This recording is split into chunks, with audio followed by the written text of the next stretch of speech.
Ladies and gentlemen, nerds and neckbeards. Welcome to another episode of Westeros. Wheneverly.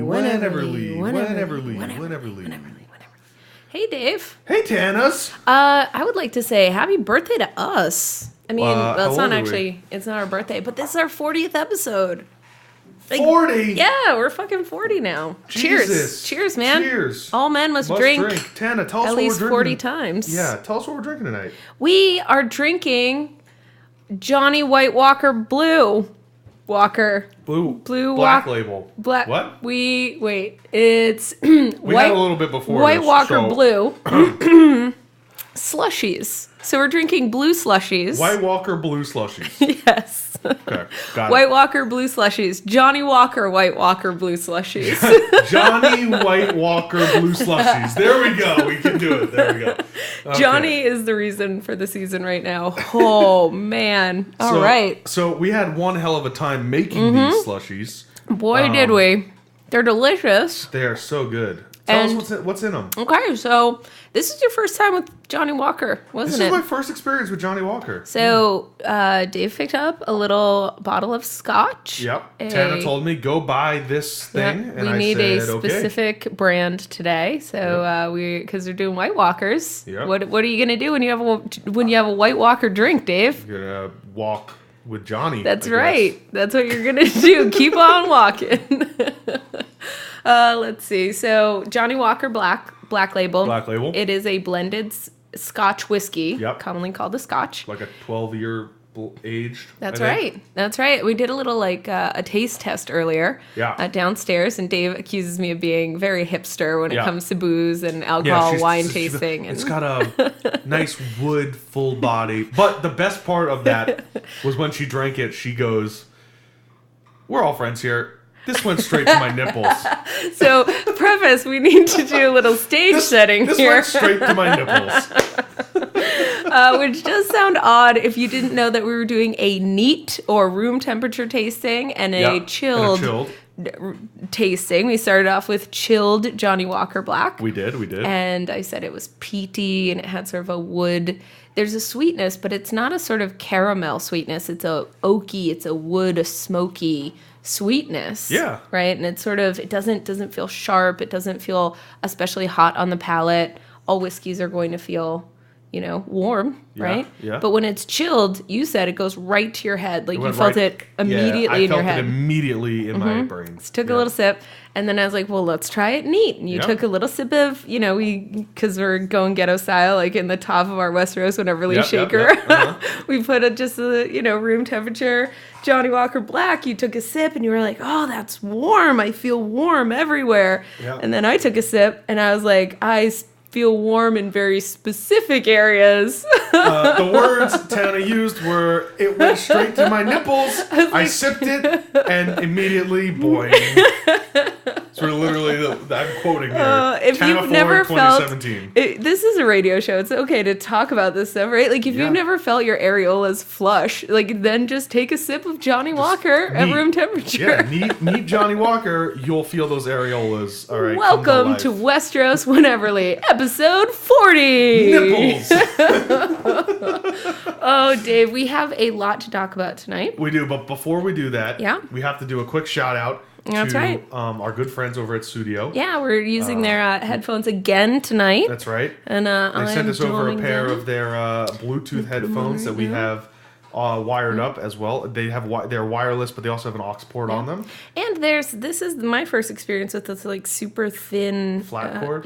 Flat cord. Yeah. Are these popular? Is this a very thing popular. people do? Yeah, it's like a little. It looks like linguine. It looks like a little black linguine that connects the headphone into your little mixing board. Yeah, so they're wireless, but they have an aux port on them, so we're hooking them up so we can use them in the studio. But they're pretty comfortable, right? Yeah. Linguine comes included. Linguine comes included. That's true. And of course, if you guys want to get your own, you can go ahead and use the code Westeros15 on their website, studio.com. And email us, Westeros Wheneverly at the Gmail. And if you have any questions or want to see pictures or whatever, or if you just want to talk to us about Game of Thrones, email us there. Yeah, Westeros Wheneverly at gmail.com. We get a couple emails. Yeah.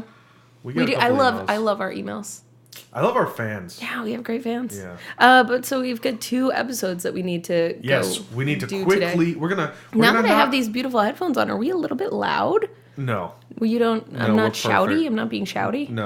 Wait till the Johnny Walker Tana, kicks you in. have I think the most sensitive ears of any person I've ever met. Every time you put headphones on, you're like, Dave, you're so loud. It's unbelievably loud. I put my headphones on, I can barely hear them. I can barely hear anything. Kirsten is never gonna let me live down the fact that you said I have sensitive ears. She would say I have sensitive everything. Well, you have sensitive nipples now too, so. I have whiskey responsive nipples. Whiskey responsive nipples. Okay. You can use your nipples as a divining rod for whiskey. Yeah, we've got Is there whiskey in this drink? in our slushy. Yes. You're gonna we used the food processor for the first time ever, and it was a a disaster. It was a fucking nightmare. Picture a blue curacao explosion all over the kitchen. Like, Dave, we needed to get like bleach for the countertop. Anyway, I'm screaming at Lauren. Yep. Lauren, how do I clean this up? So we did the shots and then we made the drink, and so maybe there's a corollary effect. Yeah. But we used 1 shot or 2 ounces of Johnnie Walker Black and 4 ounces, 2 whole shots of Blue Curacao. We're getting to the bottom of this, and blended that up with some purple Gatorade. Yep. And what else did I put in there? A ton of ice. And a crap ton of ice, mostly and some ice. peppermint schnapps. And then a little floater. We floated a little peppermint icy, schnapps. and so describe the taste? It's vibrantly blue. It's icy and blue. It almost looks like slushy. the Warlock's lips, in my opinion. You know, it's like really like a blue. There's a lot of complicated blue shading in there. It almost tastes like, I think I want to call it a smoky peppermint, because I like that, Dave. Because the Johnny Walker kind of gives it that almost like barbecue kind of wood smoke all flavor. Men must drink, all man. Men must drink. Wow, you just reached you have the heart of a poet. You like really got some, connections. I think in my past life I was a much more creative person than I am now. Yeah. I come up with a lot of weird songs. Yeah? Yeah. Chocolate rain. Stumping. Let's get into this. We gotta go. We're going to season 5. Nope.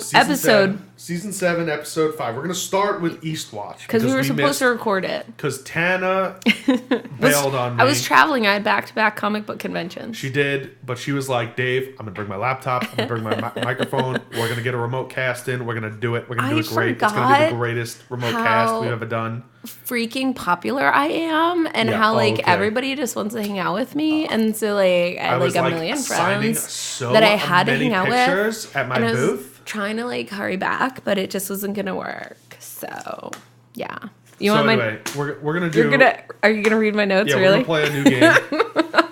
We're gonna play a new game today that we created earlier. It's called Dave Reads Tana's Notes. Because Dave does not keep his own notes. Because I don't keep my own notes. I have with a couple times that I've kept my notes, I've lost them. But this game is gonna be called Dave Reads Tana's Notes. Oh God. So we're gonna start with Eastwatch, ladies and gentlemen. Okay. Season 5. So Season 7, let me just set 5. the stage here. I was watching on my laptop because I was, some might say I had stayed out a little bit too late during Boston Comic Con. And so Sunday night I was too, let's say, tired. Yeah, I did not use the word hungover. I used the word tired to watch Game of Thrones when it happened. So I had to wake up early in the morning, sit with my little with my little iPad, and watch the episode that way while taking notes on a very, very small notepad. And that's what you have in your hand right now. Okay. All right? I'm ready. Eastwatch. Season 5, Eastwatch.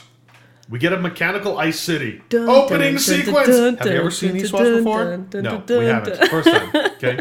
I didn't know because, I don't really watch the show. So I was like, oh my God, this is such a cool looking place. Jaime and Bronn. Bullshit! Dave, you were right. Okay, next thing. Because you have to remind... they were in the fucking lakes sinking to the bottom under hundreds of pounds of armor. Then they just burst through the water and they're like, I guess we can swim. But you were right, Dave. Done. We're done. I love hearing Why? That. What did I say you were right about? That Jaime and Bronn survived. I said it in that analysis before, the week before. I said I remember. They're going to come out on the other side of the bank or something and get away. They're not going to be captured. Yep, you were right. Tana's other comment was, I guess we found the Michael Phelps. Great granddad. Great Westerosi granddad. And my other comment is like the two of them. So Jaime, fine, but Bronn is the one that's a good swimmer here. Like he drags Jaime out of the water. Yeah. Bronn was an orphan or a sellsword. There's no like YMCA swim class for orphans. Orphans are notoriously terrible swimmers. Bronn even says it, all right? You're not going to die until I get a goddamn castle, all right? That's what Bronn basically says. All right? That's basically the only important part on this page. So we're moving on. All right? Page 1 of Tana's notes. Page 1 of like... It's like the TA. 7 of 10. Like notes. Making, going through my work. Yeah. I'm judging her notes, by the way. Page number 2 of season 7, episode 5, Eastwatch. Tyrion, at last being useful. My sister has only been your queen for a short time, so it seems your allegiances are flexible. He's talking to Randall Tarley, by the way. Yep. So this is when, Dany is like, I have not come to enslave you. Yeah, I'm not going to enslave you, you but can die bend the fucking knee or die. Like, wait, what? A choice is a choice, Dave. Isn't that fucking enslavement? I mean, you either die or... Okay, anyway... Randall Tarley is basically like, there's no easy choices in Wall, you're savages. And then goes, you better kill me. Yeah. And Dickon... Westerosy Tom Brady. We have to call him Westerosy Tom Brady. You didn't write it like that, okay? I'm reading your notes here. Well, those are just a guideline, Dave. What I find interesting is you wrote Dickon in capital. Are you trying to say something about dicks here? No, I'm trying to remind myself that his name is ridiculous, and I assume we're going to talk about it, hence all caps. Dickon, the Westerosi Tom Brady, steps up, breaks his daddy's heart. Mm-hmm. There is no reason for him to go down in a ball of flame. Yep. What's your thought on that scene? Does she do the good? Does she make the appropriate call? No. Really? I don't think so. I think... Really? Okay, look. I get it. I get the call that she makes, and she's striking fear into all these men and stuff like that. But Randall Tarley is like... just like flipping sides, right? He literally just flips sides. Right. I think he's more loyal to Tyrell than he is to Cersei. Yeah. Deep down. Yeah. I don't understand why he went with the Lannisters in the first place. I think we're supposed to believe it's because savages have invaded. Xenophobia, right? Yeah. Invading I get savages. that. And he makes that comment, like, I'll never bow to you savages or whatever. Right. You're not... I think he even says it in the show. He's like, you were not born of this land. Cersei was at least born here or something along those fucking lines. But I think Randall is too stubborn. I think Dickon is a fucking moron. Yep. But I think that was the quick out to get their house basically out of the show. And here's I think I said this last episode. Mm-hmm. I think D&D didn't sign up to write new material. Yeah. And I think that's one of the reasons why they're kind of rushing through this, the ends of this, kind of trying to wrap this up so quickly. The frustrating thing is they didn't have to do it like this. They totally botched Dorne. They totally rushed all these storylines in ways that were unnecessary. You could have made years of a show just on the source material, and if you got even 2 more seasons out of it, according to George, we would have Winds of Winter by 2019. Yeah, okay. I know. I mean, wishes were horses, but here we are. And I don't know, with Dany choosing, they got to choose, right? Like she gave them the choice. She did give them, but and then she respects their wishes and she burns them to death. And I think she can't appear weak. She probably didn't need to burn them alive though. Like that was a little. I don't know, man. If you weren't bending your knee before, you're bending it now. And all she did was respect their wishes. And I think Tyrion's wrong.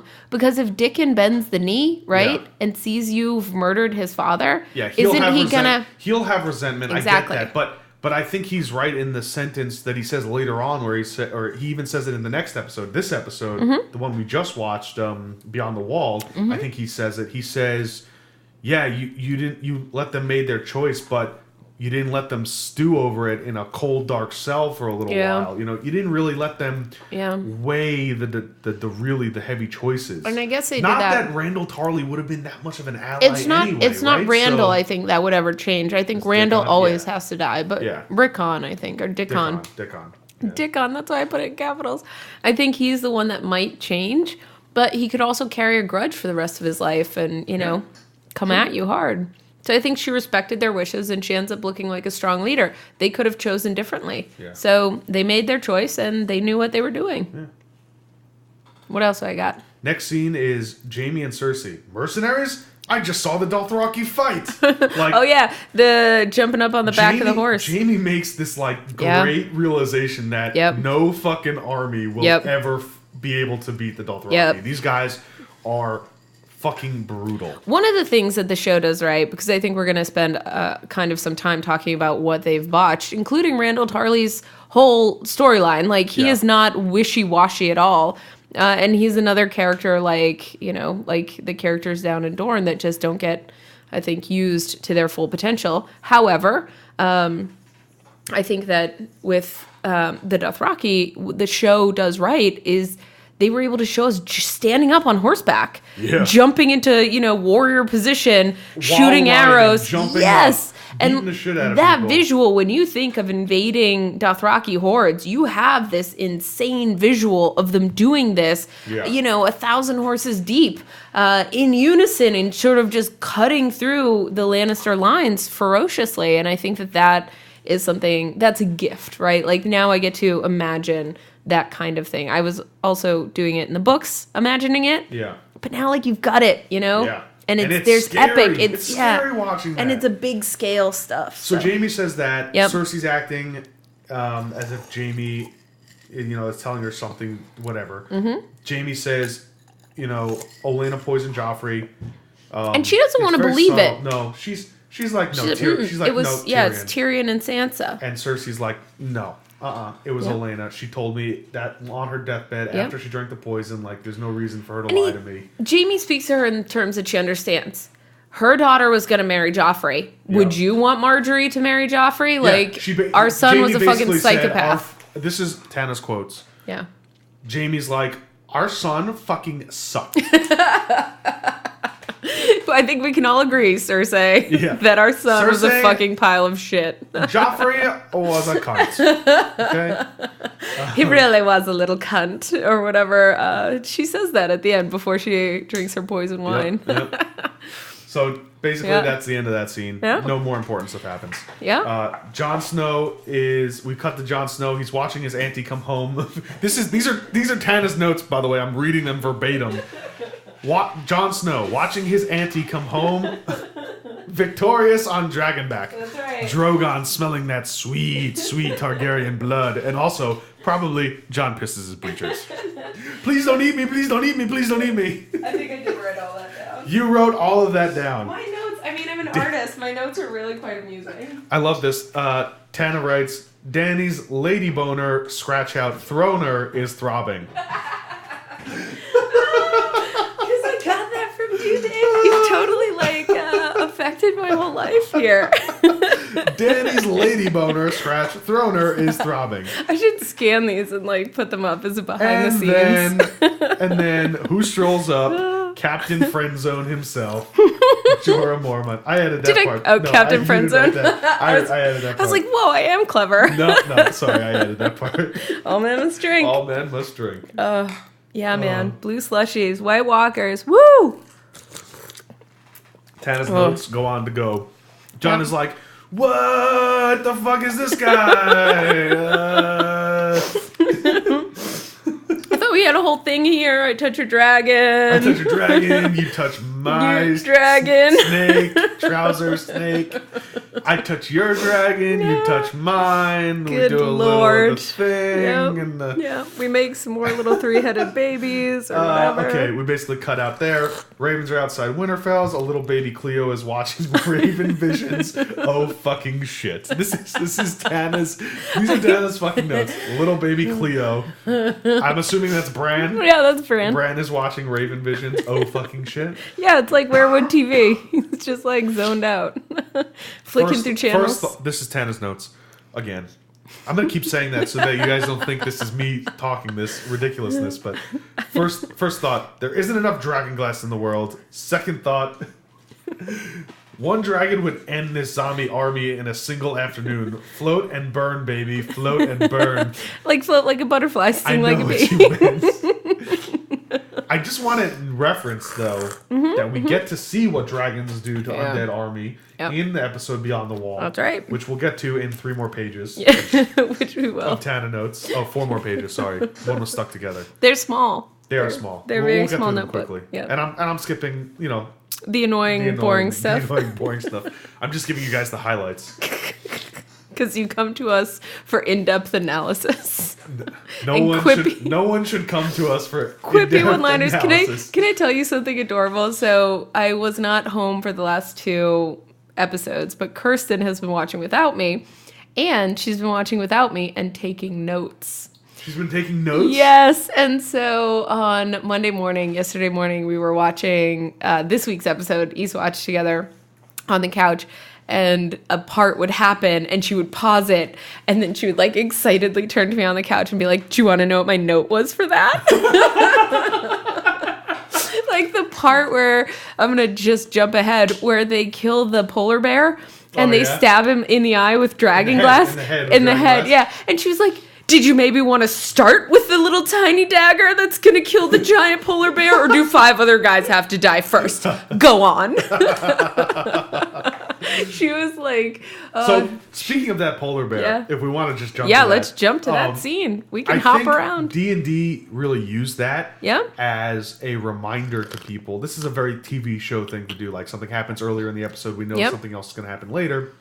That other animals besides humans and horses can get turned into whites. And if you watch the after episode, like kind of the extra that they do, D&D talk about how for 6 seasons they've been trying to get these are his words now. We've been trying to get a zombie polar bear in for 6 seasons, and Bernie and the producer and the visual effects guy basically said, fuck you, you don't have enough money. You can't afford a zombie polar bear. And so finally, they were like, fuck you, we're getting a zombie polar bear. We're the most popular show in the world. We're getting a fucking zombie polar bear. We cut 3 episodes off the end of this season. We're getting dragons and a goddamn zombie polar bear. And it paid off. There was a lot of screaming in my house. And I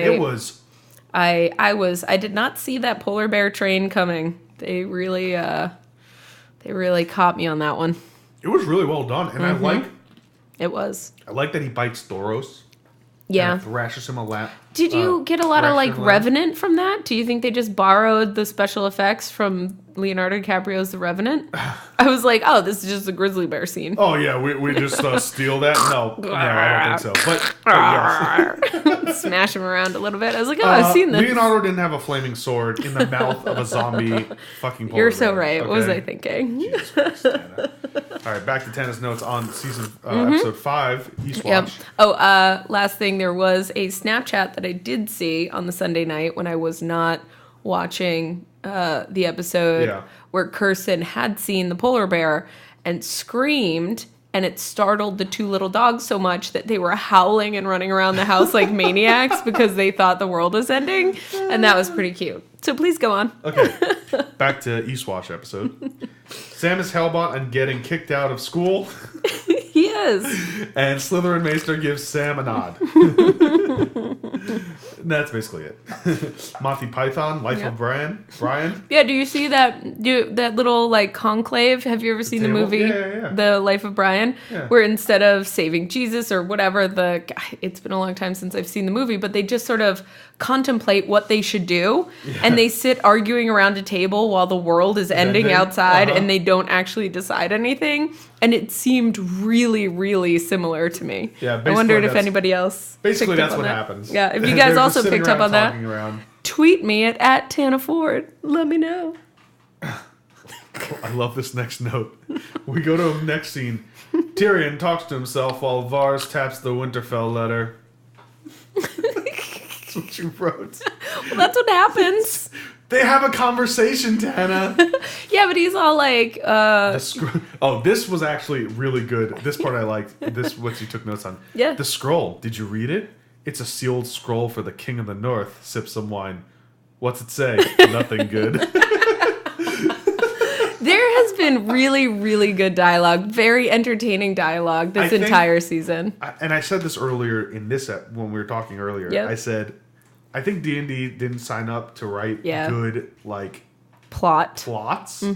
But god damn, whoever is writing the screenplay is doing a really fucking good job. Like, there's so many good moments when you're just like, did they just say that? Yep. That was amazing. Yep. And it's really charming. And I feel like even if they're missing huge plot points of character, like Jaime has not moved at all from his position on Cersei, even though the overwhelming evidence. Well, he does, but fake baby. Oh my god, it's fake. It's fake. It's a fake incest baby. Yeah. Fake incest. As soon babies. as I heard her God say damn that, it. like, the only thing I could think of is, wait, she can't have any more children. The prophecy says 3, and Valonqar, come on. Yep. So.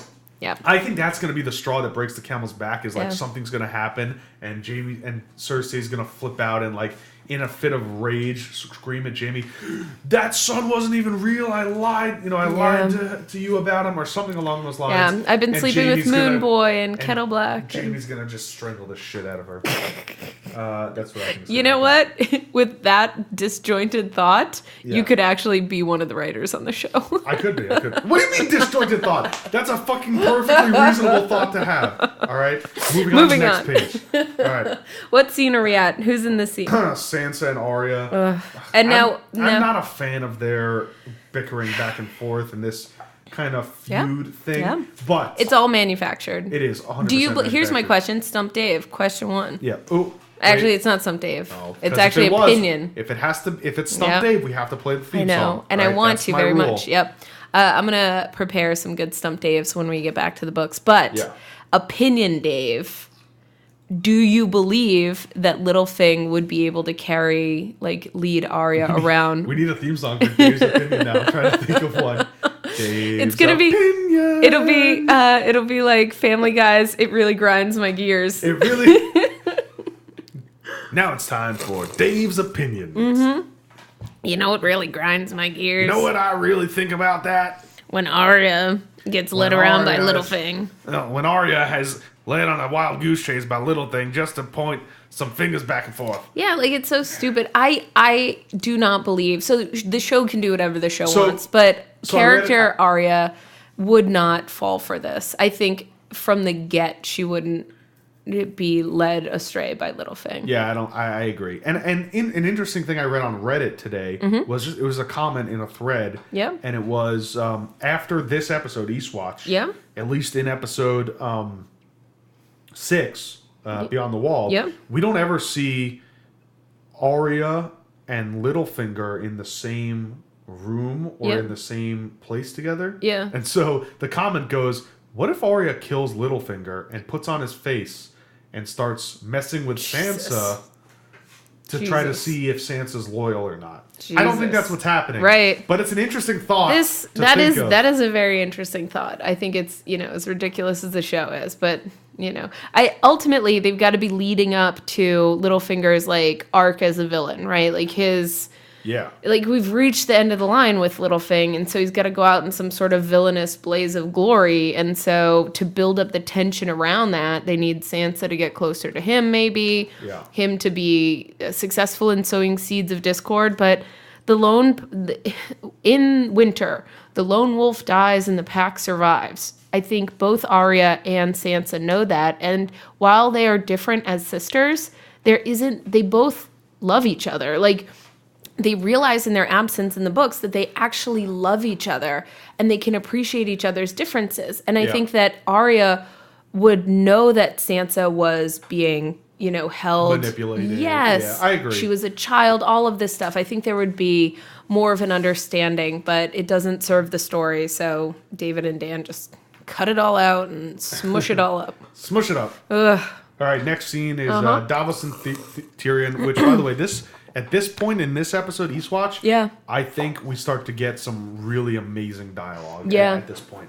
And so are they in the boat? This is the first time, right? Yep. And they are pulling up to the King's Landing for the first time. Yep. And Davos says, last time I was here, or Tyrion says, last time I was here, I killed my father. And Davos says, last time I was here, you killed my son with wildfire. Yeah, there is some thorns in there I really like that dialogue. But then they leave the boat on the fucking sand. He's yeah. like, it's the middle of the day. We can't get seen here. I guess I won't even hide this light little boat. I'll just leave it here on the fucking shore where anyone can see it. Fucking hide the boat! Oh, they're just like, there's no time. We can't get caught. We'll both be killed. There's rocks right there, man. Yeah. Just like hide your fucking boat. Well, I think Davos said something along the lines of, there's too many fucking steps. The gold cloaks don't patrol this area or whatever. But like, even if they take a peek over the top, they're going to see this thing in the middle of the sand. But it's the show. That's not what we care about in the show. So they don't hide the boat. So, cut to Bronn. Did you have any idea what he was doing, where Davos was going? I knew it was King's Landing. But did you know what his business was when he was like, I have business in King's Landing?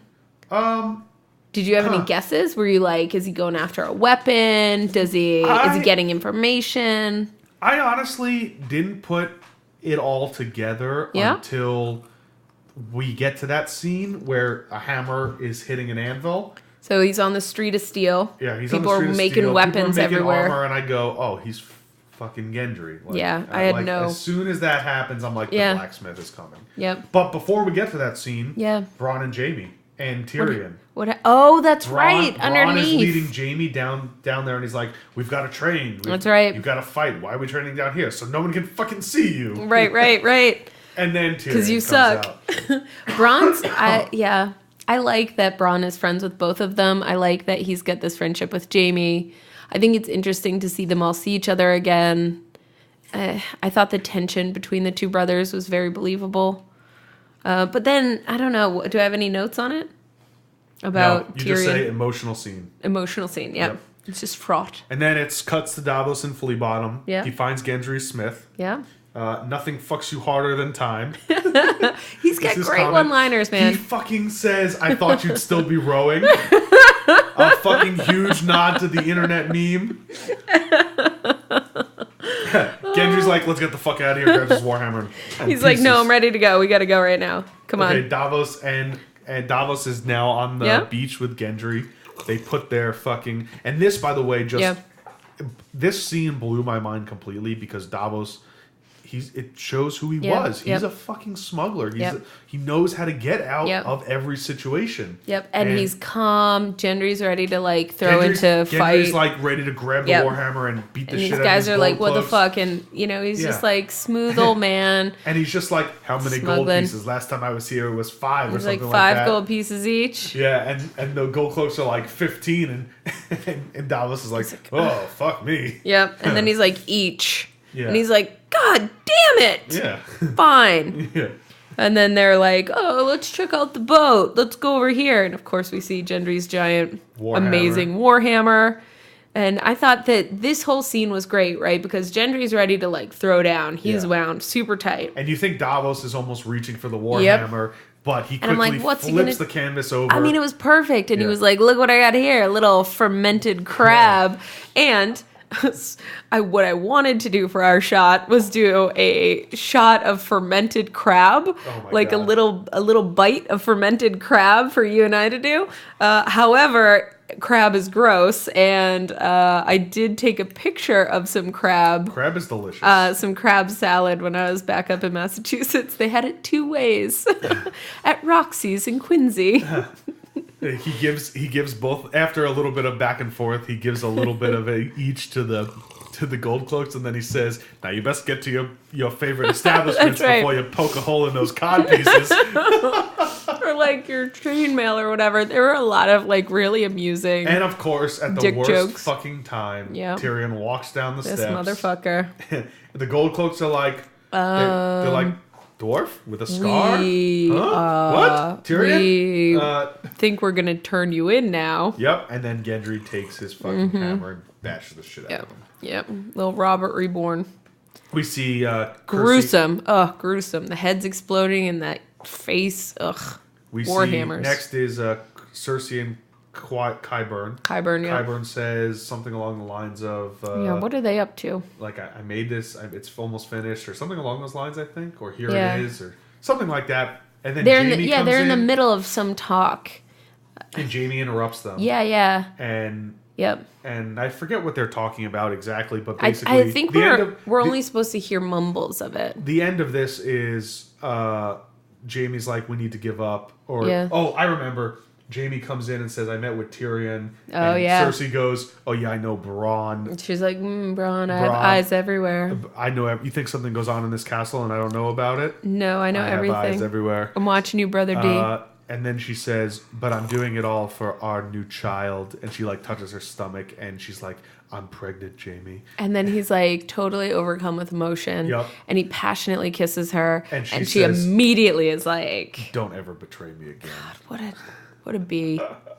Fake. What a snatch. What a snatch. It's a fake baby. Fake incest baby. Fake baby. Cut to Gendry. Yeah. It's Davos and Gendry again. Yeah. And Davos says...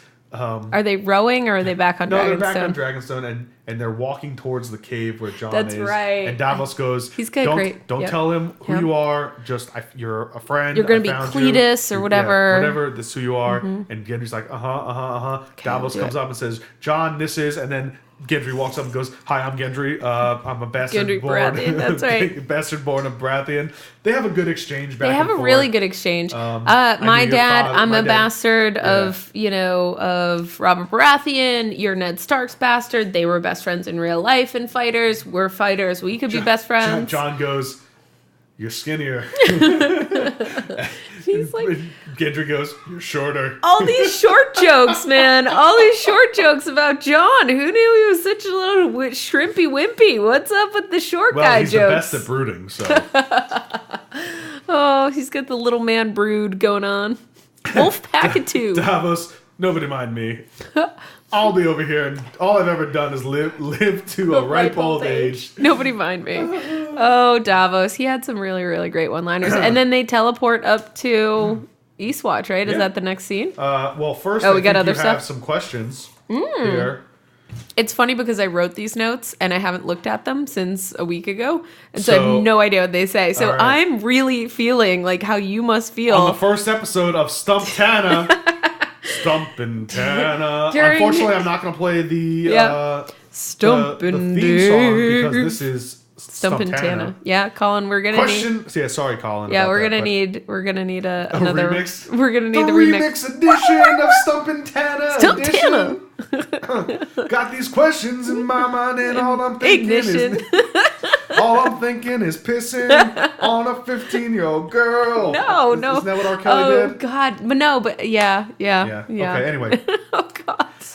Question number 1: how many steps are in the Citadel? By the way, these were all provided to us by Sam Gilly. That's right. So these were her questions. How many steps are in Did the I Citadel? write all this shit? Oh my God.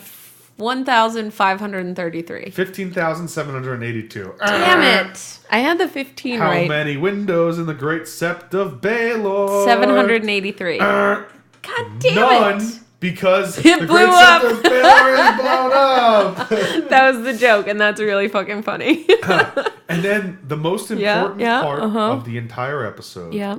Prince Rhaegar married Lyanna. I mean... Bingo bongo dingo dongo. Jon Snow. Jon Targaryen. Legitimate Targaryen. He's a legitimate heir to the Seven Kingdoms. Is so good in my opinion because Gilly is kind of like annoying Sam. Sam is getting really frustrated. Yeah. He's just trying to study. How many steps are in the Citadel? How many windows? How many shits did he take during the day? Yeah, exactly. Yeah, I think that's a question actually. And then Gilly says, "What does annulment mean?" Yep. And Sam's like, it's when a marriage is canceled, the high priest can cancel a marriage basically for one reason or another. And Gilly goes, oh, because it says Prince Rhaegar got an annulment and married some girl, and everyone from in a secret ceremony in Dorne married Bingo bongo. And then Sam flips the fuck out. Grabs, it's like, fuck this shit. We're getting out of here. Grabs a random I'm taking this random secret assortment in the dark of books. This one, that one. Yeah, this was funny. He Willy-nilly. goes into the restricted area, just pulls a whole bunch of books, and it's like, write them out. He's gonna get like Maester so-and-so's record of all his shits.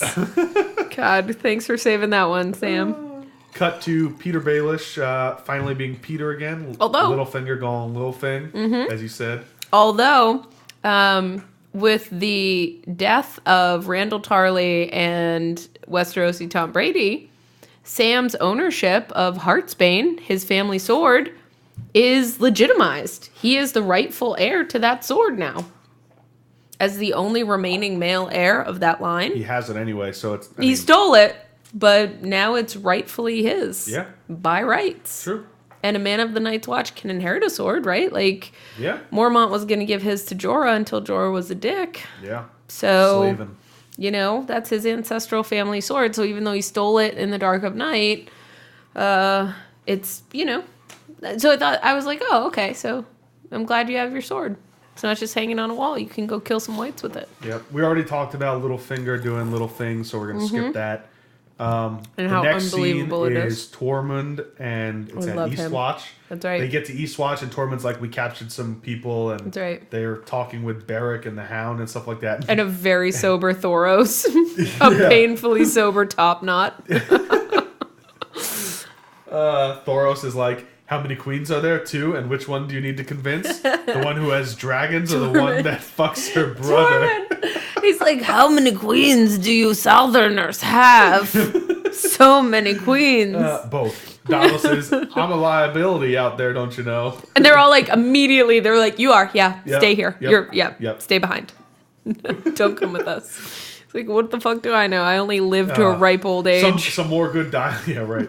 Some more good dialogue comes out. We see these are Tana's notes. A jail scene. We're all on the same side. We're all breathing. Yeah, that's good.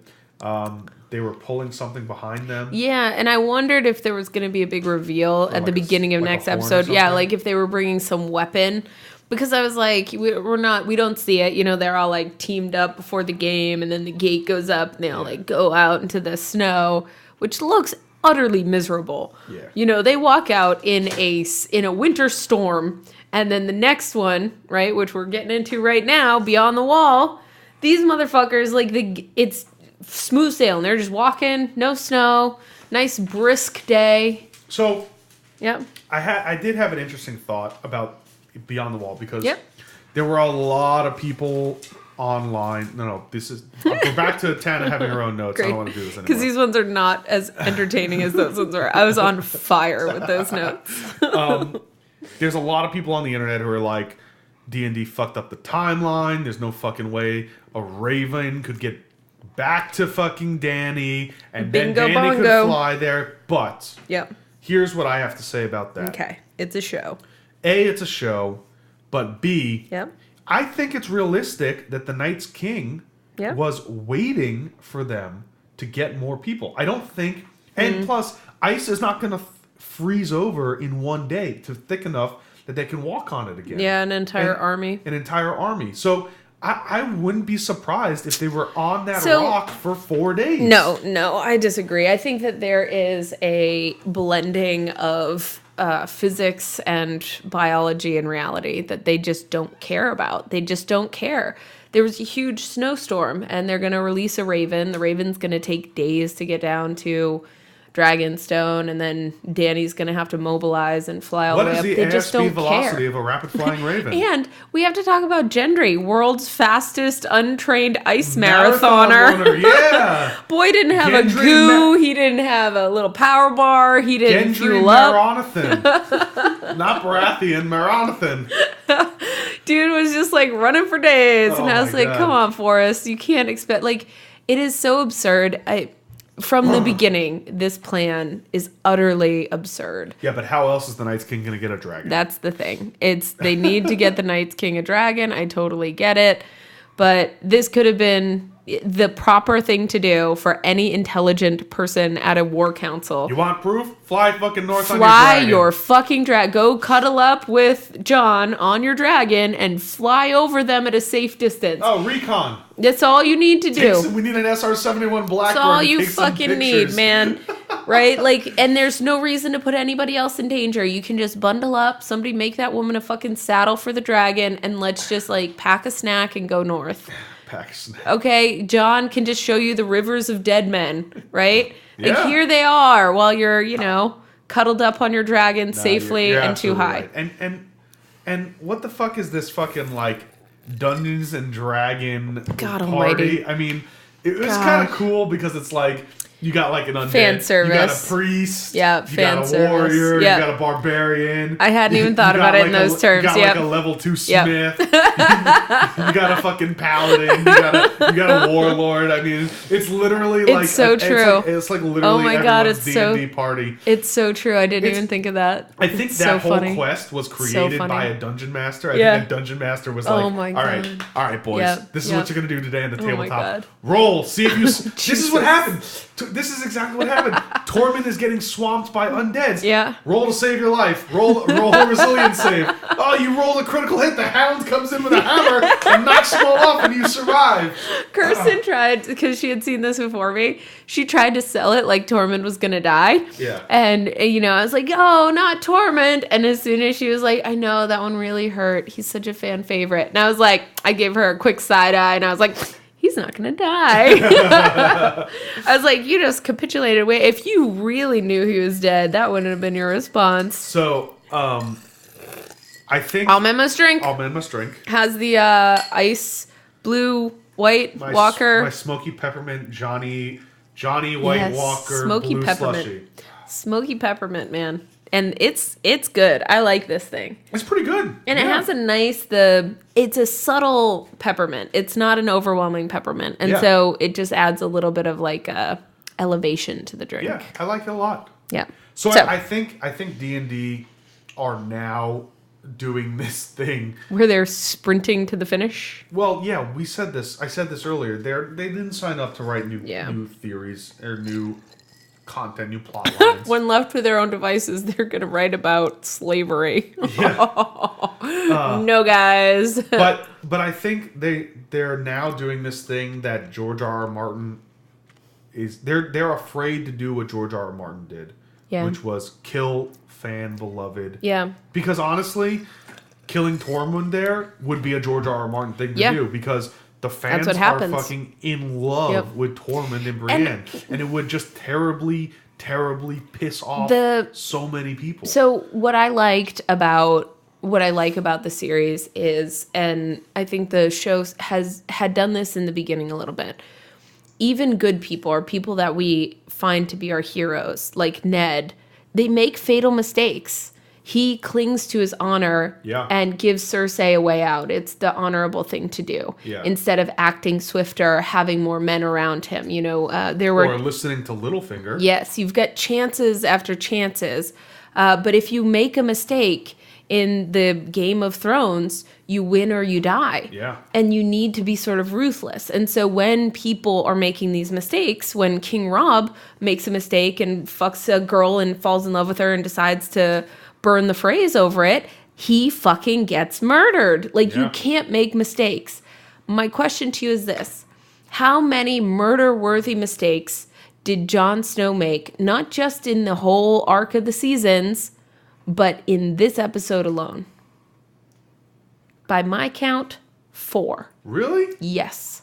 If Jon climbs up on that fucking dragon when Dany is offering him her hand, then everyone gets out alive, no dragons die, but because this bitch has to, kill a couple more fucking zombies? Well, I think they were coming and he was being the king. He was not protecting necessary. His people getting on the dragon. He was the last man up, not necessary. You get your ass on that fucking dragon and you get out of there.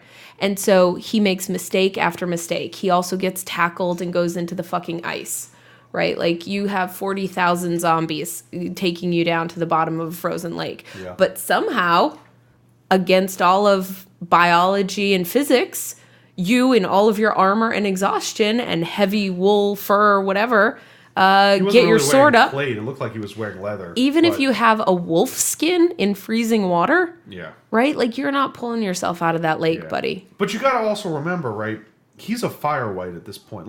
Someone made this comment to me at work today, and they said we're all breathing. They said whites don't breathe. But he doesn't know that. Their blood doesn't pump. He doesn't know that. Do you think if your blood wasn't running, if you weren't breathing, you wouldn't know that? He doesn't know that. Oh, baloney. Because Beric, I think in the show, what they're saying is Beric is still alive. his blood is still pumping. He's not cold hands.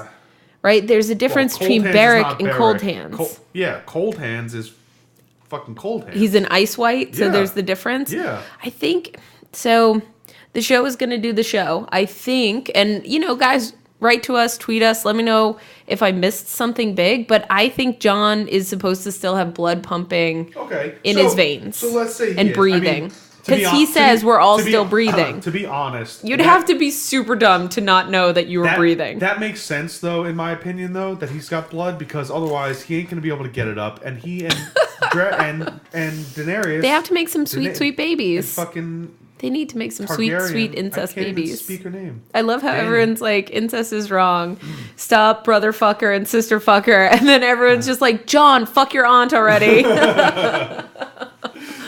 Is it weird that like the whole Game of Thrones like war saga kind of starts with incest fucking and it's going to end with incest fucking, but it's like it was bad at the beginning. But now it's okay. But now we've come around. Now we've come around to it. We turned on the Pornhub and we're down with searching for Sister Bang's stepbrother. Goodness. I mean, but did you see her like sleek white fur coat that she had specially made for her trip north? So my question is, that thing is sweet. I think we know where Ghost went. High five. I was like, I didn't know Olivia Pope also worked in Westeros. Anyway, let's see. Good stuff in the show. You know what I really liked? What did you like? The opening shot of the scene. Do you remember what it was? The very opening. It didn't open with them walking through the ice. It opened on the table, the carved table. Oh, yeah. And you're panning up over the Vale of Arryn, climbing, slowly towards the north. And in the blurry distance, there's a fire in the hearth, but it looks like the north is on fucking fire as you get closer and you go over this vast expanse of land, which would be the path that Dany is eventually going to fly from Dragonstone to the north, where she's going to drop all of her fire bombs. And I really, really like that as a foreshadowing, as a visual effect. I think that there are definitely beautiful things that the show can do that, that you need a moving, visual medium to do. And that was one of them. So I really, tip of the hat there. Yeah. But then they just, I do have some clips that I would like us to talk about. Smart people don't come up here looking for the dead. When they are trolling Gendry, man. I mean, this is funny. This stuff is funny. It's really good dialogue between Tormund and Thoros. Everyone is just kind of, they're just kind of laying into Gendry. Like this shit. Let me put on my studio headphones here. That's right. Check them out. Yeah. Great studio headphones. If you want, you can get yourself. Well, that's not on. It's not on the thing. God damn it. Anyway, we have great studio headphones here. If you want to get a pair yourself, you can go to studio.com and use coupon code Westeros15. It is a very crisp sound, comfortable in the ears. Yeah. Yeah, I like them. Black and gold. I wonder if they make them in other colors. They make them in white. They make them in white. I like it. Westeros 15, guys. Westeros 15. Here we go. Ready? I can breathe again. Down south, the air smells like pig shit. You've never been down south. I've been to Winterfell. That's the north. He makes his little fart noise. You've never been down south. Yep. I've been to Winterfell. That's the north. That's the north. Fuck that. How do you live up here? Yeah. How do you keep your balls from freezing off? You got to keep moving. That's the secret. I love Tormund. Walking's good. Fighting's better. Yeah. Fucking's best. There's not a living woman within 100 miles of here. We have to make do with what we've got. And his eyebrows. He does so much acting in the eyebrows. This one's maybe not so smart. Davos says he's a strong fighter. Good. That's more important than being smart. Smart people don't come up here looking for the dead. His earthy wisdom is so perfect. Smart people don't come up here looking for the dead. And then I gotta tell you this. So we'll do one more mostly Tormund clip. It's a really great one. Is this the Tormund Hound one? Did you trip into the fire when you were a baby? I didn't trip, I was pushed. Ever since you've been mean. Will you fuck off? I don't think you're truly mean. You have sad eyes. You want to suck my dick, is that it? Dick. Cock. Dick. I like it. Bet you do. No, it's closer for me. I have a beauty waiting for me back at Winterfell. If I ever get back there. Yellow hair, blue eyes. Tallest woman you've ever seen. Almost as tall as you. Brienne of Tarth. You know her? You're with Brienne of fucking Tarth. Well, not with her yet. But I see the way she looks at me. How does she look at you? And she wants to carve you up and eat your liver. You do know her. Do know her. I want to make babies with her. I want to make Think of them. Great big monsters. They conquer the world. How did a mad fucker like you live this long? I'm I'm good at killing people. Oh, he's just the fucking Did best. you trip into the fire when you Pause baby? it, Tana. Sorry. Oh, goodness gracious. Oh, so I love good. him so much. He's so fucking funny. And there's just like his love for Brienne. But, we got to talk about this. She's headed back down south. She gets sent south. She's going to meet Jaime next episode. Yeah. Season finale I next think episode. Her heart belongs to another. But, what the fuck is Jaime is still all about Sister V. And maybe not. Maybe this is when he sees. Maybe It's so he late. sees Brienne. Yeah. It triggers emotions in him Of and honor. and then he realizes my sister's baby is fake and flips a big one. Who knows? don't know. Plus. Ooh. What if the baby isn't fake and he has to ooh, kill her and ooh, his little incest baby? Ooh. Yeah. Ooh. Yeah. The dragon pit. A great place for.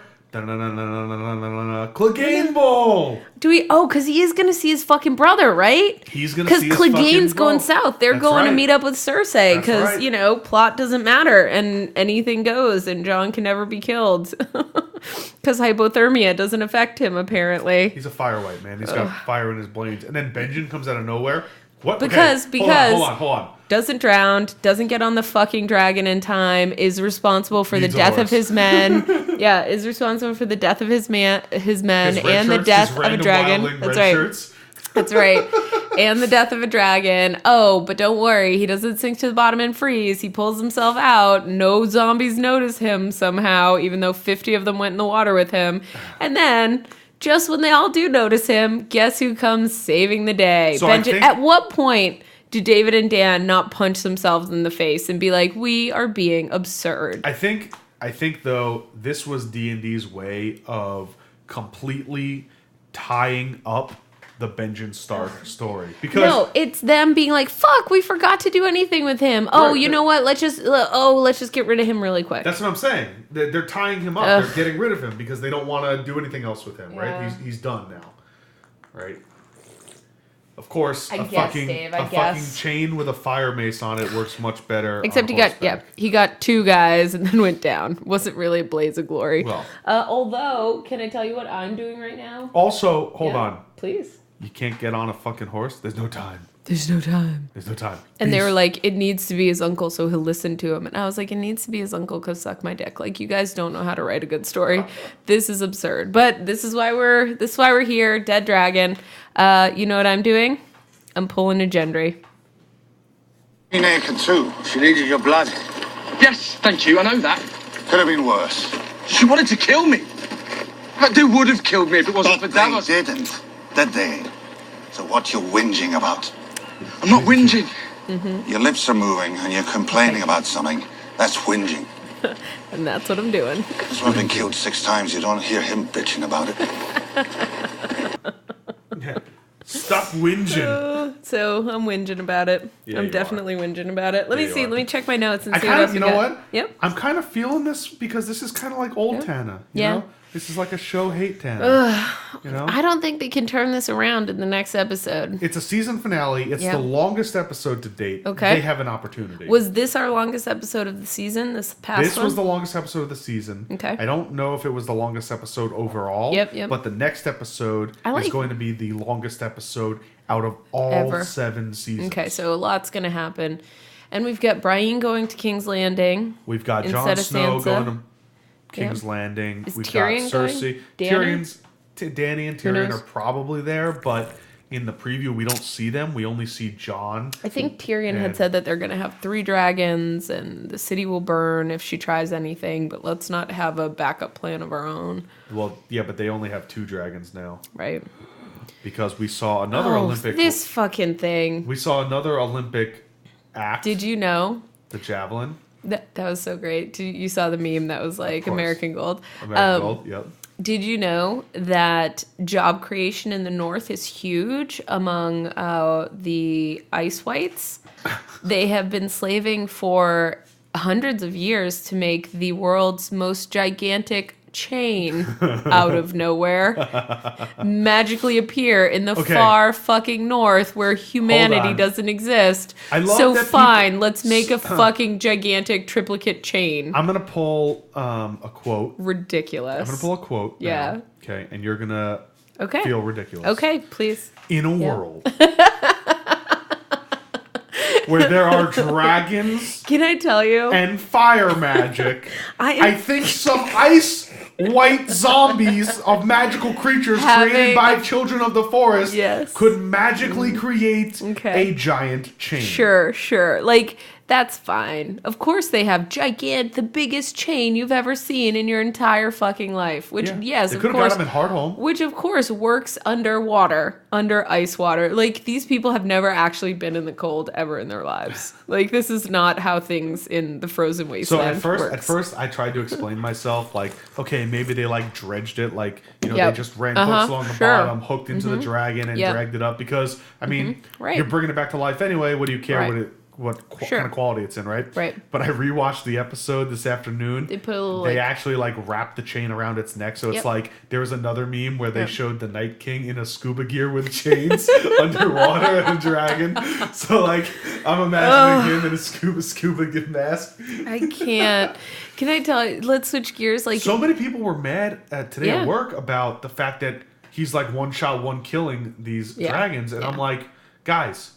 He's a fucking magical being, also, thousands of years old. Like there are a lot of quibbles to have, my friends. Like I don't know, like, that's and the also one they have to with? They have to get this going, right? Yeah, like that's what I'm we saying. have to resurrect a dragon, and then have a big dragon fight, and then have a cliffhanger that leads us into the final season. Yep. We need all this stuff to have. Will Jon finally climb his Targaryen fucking ass onto a dragon finally? Like what the fuck is gonna go on here? Exactly, and how many times did Dany say, I can't have children, you can't have children? Tyrion's Those like, are my you kids. can't have children, and what's the succession going to be? Yes, and like, you never talk, any human being knows this. Don't talk to the fucking woman about her kids. Like, don't pressure her to have fucking kids, man. Yeah, but this never is all do that. foreshadowing. Clearly, never do that. Clearly, she's going to have kids with Jon now. Obviously. Like, it's so obvious. They just need incest babies. They just are, that's the whole point of the series, is incest babies. They're literally pounding it in. Right? Did you see? You know, they're pounding it. I see. I got it. They're finger in the hole. They're going in and out, got finger it. in the hole, pounding it in. Yep. Just really got to do it because short guys can get the job done. Sorry, Khal Drogo. Damn it. Yep. I'm not short. You are. You're a tall guy. I'm short where it counts. Oh, David. What did I want to say about Jon Snow never having to die? What did you think of their little romantic scene at the end? Oh. Am I going to be cynical about it? Scene? Yeah. The boat sex scene? The boat, like, soupy eyes. There was another meme that it said, my queen, and it was Dany's face on like a child sitting in front of a fire hydrant, and the water is coming out of like the vagina area, and it looks like it's like my queen. Sploosh, gushing. Yeah, it's pretty funny. And he's like, I thought it was kind of a cop out. I mean, I understand that he's like dead, but didn't die. I'd bend the knee, but I'm kind of laying down. Oh my god! And I was like, bitch, you better get your ass up and kneel down right now. I was thinking, bitch, you better start sucking that pole. Also, his like kiss. scars, his like got stabbed in the chest scars are very red. They are not very healed. How long ago? Do you remember when we were like, how is Jon Snow going to come back to life? That's still where we are in the books. He's still dead as a doornail in the books. He's dead as a doornail in the books. Yeah. And we don't know if he's going to come back to life and be all like, no, and be, I don't know if he's going to have pumping blood and a beating heart. Or it seems like he won't. Yeah. That's right. In which case, there ain't going to be no babies with Dany. No Although babies. Germ had said, according to Twitter today and some posts on the Twitters that Gurm had said in like season 1 when he was just sort of like loosely talking about the big idea of the book, that the show is essentially all about Dany and Jon. And that's a huge reveal for people that have been following the series.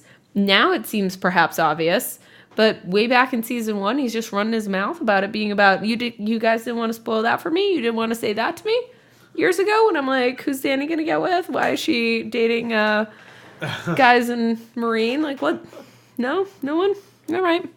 What did you think about Arya telling Sansa the story of her dad's slow clap?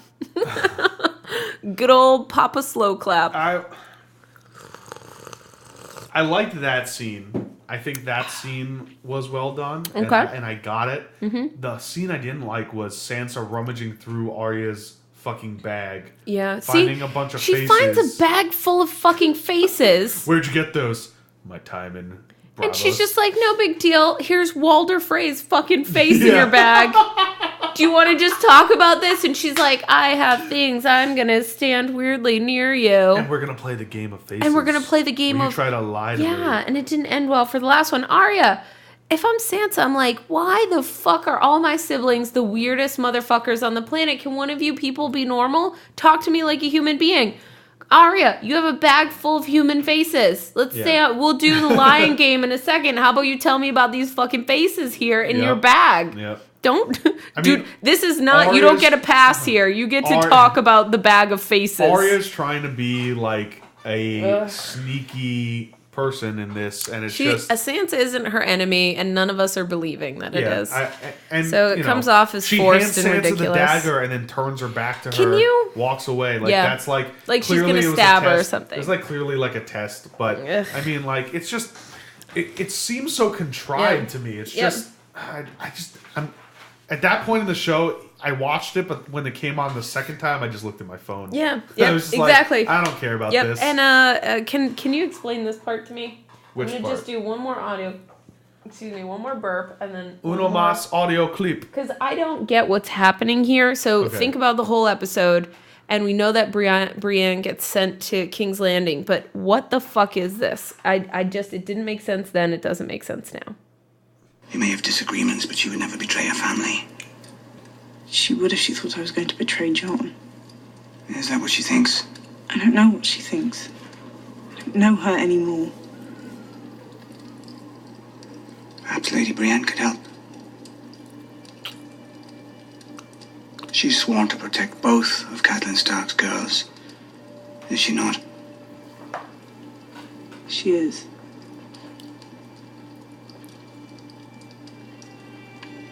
And if one of you were planning to harm the other in any way, wouldn't she be honor bound to intercede? She would. So what the fuck is that? Like, why? I mean, clearly, I think Littlefinger is trying to get Sansa. Yep. To get Brienne. Yep. To kill Arya. Fight Arya. Protect her. I don't know if she's sworn to both of them, the logic completely unravels when you try to parse it. Unless, and this is a like tinfoil hat reaching theory. Unless Littlefinger thinks, because remember, Littlefinger saw them spar. Yep. So unless Littlefinger thinks that Arya, if Brienne tries to intercede, Arya will kill Brienne. Right. Well, because Brienne's going to hold back. She's not going to hurt. Then there's no one to protect Sansa. Littlefinger has... So he's trying to say, use your shield to protect you from your sister that's going to murder you. Yep. Thinking that the sister will murder the shield. And then, okay, that by that logic, that makes semblance of sense. That's the only thing I could think of that. But what's interesting... Follow up, why does she send her to King's Landing? Right. So this is interesting. This, I think, is Sansa... knowing Littlefinger is trying to play her. I could see that. And I think this is a direct... I think this is a direct slap in the face to Littlefinger. Yeah. Because she's saying, yeah, that makes sense, Littlefinger. And then she goes and does the complete opposite of what they gets just her out of there. Yep. Okay. I can allow that. I'm going to take that as what I believe now. going into next season or going into this next episode. I believe that. That idea? Yep. That idea? Yep. That's mine. That's mine. mine. That's good. Good idea. I came up with that. It's a great This idea. is my idea. I'll tell everyone that I came up with it. It's the greatest idea. It's the the greatest idea. It's my idea. Oh my god. I'm telling you. Oh. There was a great meme too. That was it was they were talking about the trade that they lost Thoros, but then they grabbed a white but lost the dragon. Yep. And it was Trump going, in my opinion, that was the worst trade deal in history.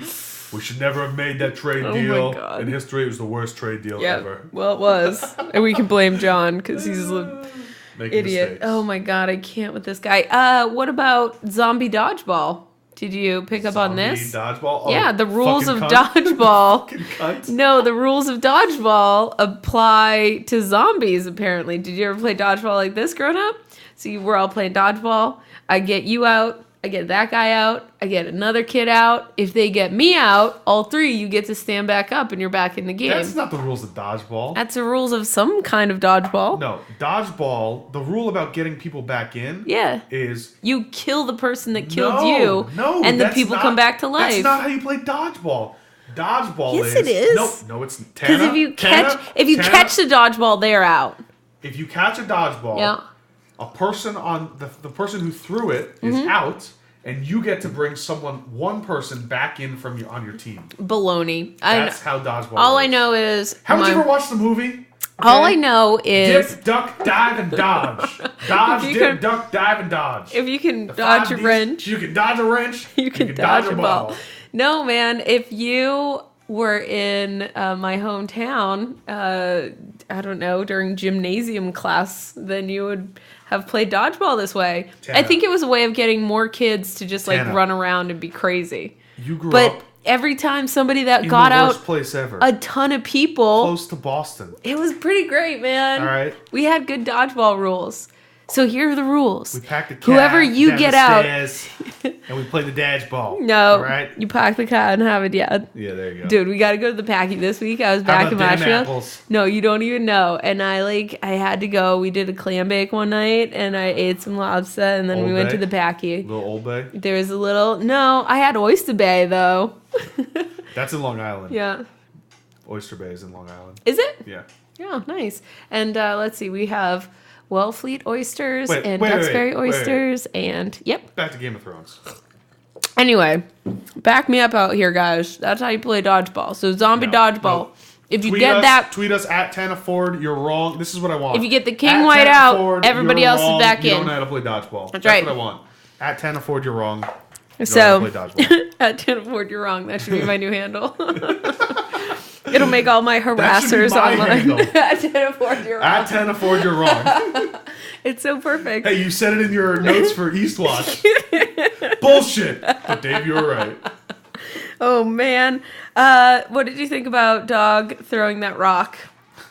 The most. So did you good. see it coming So when he hit good. the guy in the face? Yes. And he was just like, I hate you. As soon as Knocks off his jaw. As soon as he picks up the rock, Yep. the first rock, I said to myself, oh, this is how they're going to realize that the fucking lake is solid. Like, I knew that was exactly what was going to happen. Yep. You don't do this, man. Also, did nobody pack snacks? Like, I haven't seen you guys chewing on even like a piece of jerky. They nothing. had some salt beef. They had nothing. I think. No And hard they had tack. some whiskey. Oh my god, Thoros' magical fucking endless whiskey flask That's or right. wine flask.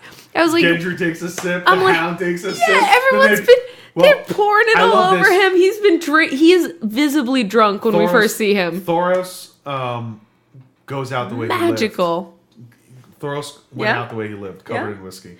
So here's the thing. How if I'm King Other, right? Thoros died in his sleep. They find him dead. If I'm King Other, don't I just do my little ice voodoo and have the zombie on the rock with them wake up and start killing some people? Yeah.